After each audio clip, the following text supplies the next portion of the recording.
এখানে যাতে কোনো প্রকার আইন শৃঙ্খলা বিঘ্ন না ঘটে, অপ্রীতিকর পরিবেশ সৃষ্টি না হয়, সেজন্য আমরা উভয় পক্ষের সাথে কথা বলে তারা আমাদেরকে আশ্বস্ত করেছেন যে তারা কোনো প্রকার সংঘাতে জড়াবেন না, তারা কোনো প্রকার অপ্রীতিকর অবস্থায় যাবেন না। তারা আমরা এই অবস্থাটা আমরা দেখতে পাচ্ছি, উভয় পাশেই তারা শান্তিপূর্ণভাবে অবস্থান নিচ্ছেন। আমরা আশা করি শেষ পর্যন্ত এইভাবে শান্তিপূর্ণ অবস্থায় বিরাজ করবে।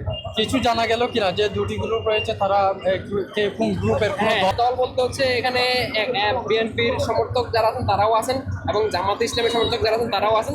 তারা এখানে দুই পক্ষ রাস্তার দুই পাশে অবস্থান নিয়ে তারা হচ্ছে ভোটের ফলাফলটা তারা জানিয়েছেন যে তারা উৎসব করার জন্য তারা অবস্থান করছেন। আমরা এখানে শান্তিপূর্ণ অবস্থা যাতে বিরাজ করে, এই জন্য আমরা এখানে অবস্থান করছি। কিছুক্ষণ পর হয়তো আমরা কয়েক ঘন্টার মধ্যে রেজাল্ট পেয়ে যাবো। সেক্ষেত্রে রেজাল্টের পর তাদের মধ্যে আবার কোনো উচ্ছৃঙ্খল কিছু হওয়ার সম্ভাবনা আছে কিনা, সেক্ষেত্রে আপনারা কি ব্যবস্থা নেবেন? তারা আমাদেরকে আশ্বস্ত করেছেন যে এই ধরনের কোনো সংঘাতে বা পরিস্থিতি তারা জড়াবেন না। যদি এ ধরনের পরিস্থিতি হয়, আমরা আশা করি আমরা সেটা শক্ত হাতে দমন করতে পারবো। আমাদের পর্যাপ্ত ফোর্স রয়েছে।